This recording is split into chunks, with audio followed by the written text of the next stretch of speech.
Hello friends, welcome back to my channel. आज हम पिछली वीडियो से आगे अध्ययन करेंगे। इसमें हमने घन के बारे में पढ़ा था, जिसका प्रत्येक पृष्ठ एक वर्ग होता है।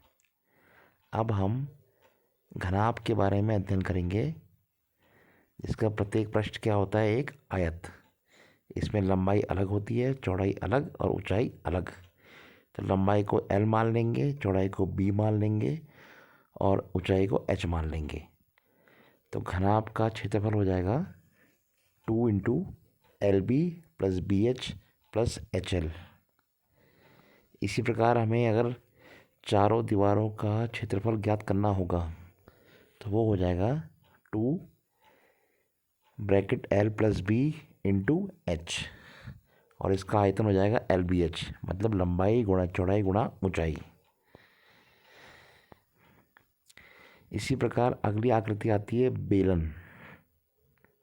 ऐसे हमारा पेन है और हमारे घर में सिलेंडर यूज़ होता है, ये सब बेलनाकार होते हैं। तो इसमें ऊंचाई होती है H और इसका गोलीय पृष्ठ, मतलब इसकी त्रिज्या हम मानेंगे R। तो इसका वक्र पृष्ठ होगा 2πRH और संपूर्ण पृष्ठ होगा 2πRH प्लस R, और आयतन हो जाएगा πr²H।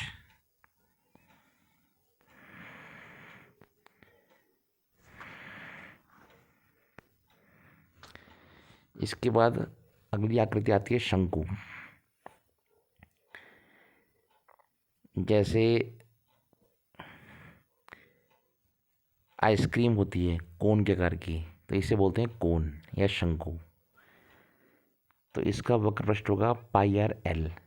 इसमें एक सीधी ऊंचाई होती है, वो होती है H, और एक होती है तिरछी ऊंचाई, तो वो होती है L। तो वक्र पृष्ठ होगा πrL, जहाँ L क्या है, तिर्यक या तिरछी ऊंचाई। इसका मान होता है वर्गमूल H² प्लस R²। इसी प्रकार संपूर्ण पृष्ठ हो जाएगा πrL प्लस R, और आयतन हो जाएगा 1/3 πr²H। अगली आकृति आती है गोला। अब गोले और वृत्त में क्या अंतर है? जो अंदर से खोखला होता है वो होता है वृत्त, और जो अंदर से भरा हुआ होता है वो होता है गोला। जैसे आपने टेनिस की बॉल देखी है, वो खोखली होती है अंदर से, तो वो हो गया वृत्त। और जो टेस्ट मैच में यूज़ होती है लेदर की बॉल, वो अंदर से भरी हुई होती है, तो वो होती है गोला। इसकी त्रिज्या मान लेंगे R, तो इसका वक्र पृष्ठ 4πr² और संपूर्ण पृष्ठ हो जाएगा 4πr²। इसी प्रकार इसका आयतन हो जाएगा 4/3πr³। अगली आकृति आती है अर्धगोला। आपके घर में कटोरी होगी, बाउल, वो होती है अर्धगोले के आकार की। तो इसकी त्रिज्या R मान लेंगे, तो वक्र पृष्ठ हो जाएगा 2πr² और संपूर्ण पृष्ठ हो जाएगा 3πr², और इसका आयतन हो जाएगा 2/3πr³। अगला अभ्यास है सांख्यिकी। इसमें 3 तरह के मान निकालते हैं हम, माध्य, बहुलक और माध्यक। तो पहला मान है माध्य, या इसे बोलते हैं समांतर माध्य। इसकी भी 3 विधियां हैं। पहली विधि है प्रत्यक्ष विधि। इसमें माध्य x बार का मान होता है fi गुणा xi का योग बटे fi का योग, जहाँ fi क्या है, दिए हुए आंकड़ों की बारंबारता, और xi क्या है, वर्ग चिन्ह। इसका मान क्या होता है, निम्न वर्ग सीमा प्लस उच्च वर्ग सीमा बटे 2। मान लीजिए हमें कोई वर्ग अंतराल दिया है 0 से 2, तो xi का मान क्या होगा, 0 प्लस 2/2, मतलब 2/2 मतलब 1। दूसरी विधि है कल्पित माध्य विधि। इसके लिए x बार माध्य का मान होता है a प्लस FI/DI का योग बट्टे FI का योग। जितने मान होंगे उसका FI/DI निकाल लेंगे, उनका योग कर देंगे, और बारंबारता FI का योग कर देंगे, तो उससे आ जाएगा हमारा माध्य। जहाँ a क्या है, कल्पित माध्य, और FI है बारंबारता, और DI क्या है, वर्ग चिन्ह माइनस कल्पित माध्य, मतलब xi माइनस ए। कल्पित माध्य हम इस तरह निकालेंगे, जो बारंबारता हमें दी है उसके मध्य का मान लेंगे। जैसे 7 मान दिए हैं तो 3 मान ऊपर और 3 मान नीचे, तो चौथे नंबर का मान क्या आ जाएगा, ए, मतलब कल्पित माध्य।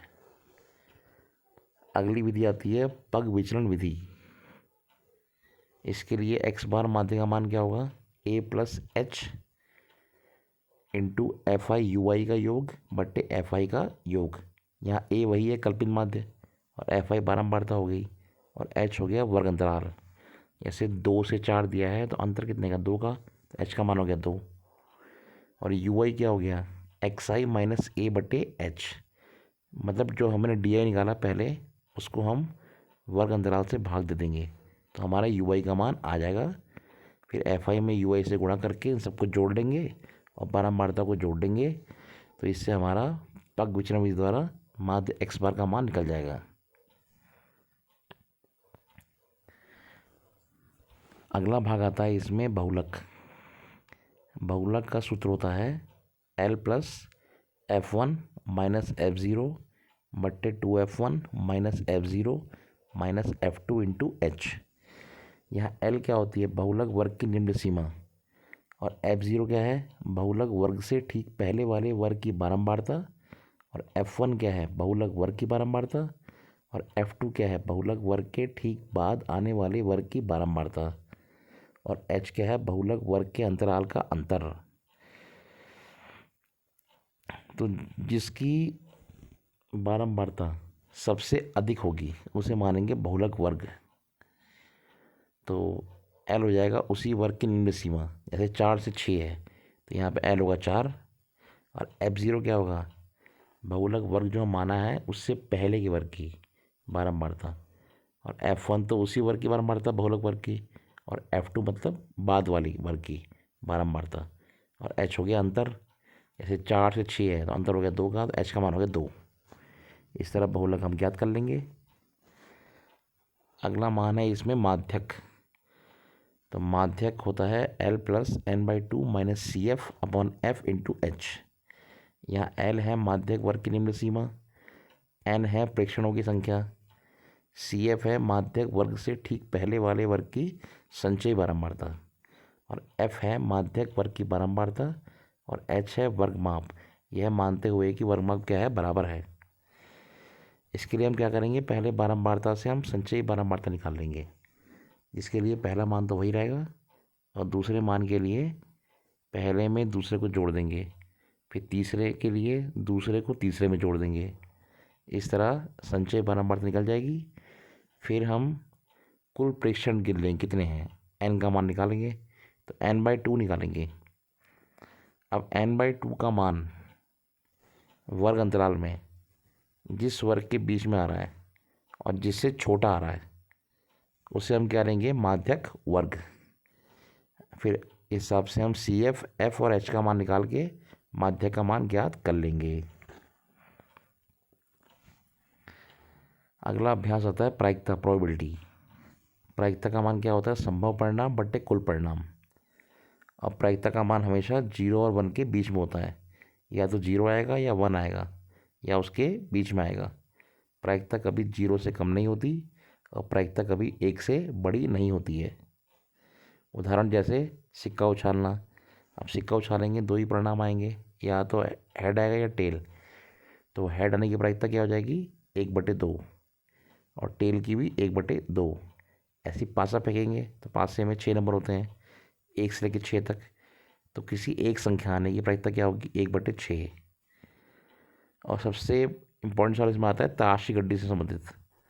ताश की गड्डी में कुल 52 पत्ते होते हैं, मतलब हर टाइप के 13 पत्ते होते हैं। जैसे हमें ईंट की बेगम निकालनी है तो ईंट की बेगम तो एक ही होगी, तो कुल पत्ते 52, तो प्रायिकता होगी 1/52। इस तरह हम प्रायिकता ज्ञात कर लेंगे। Thank you very much, bye.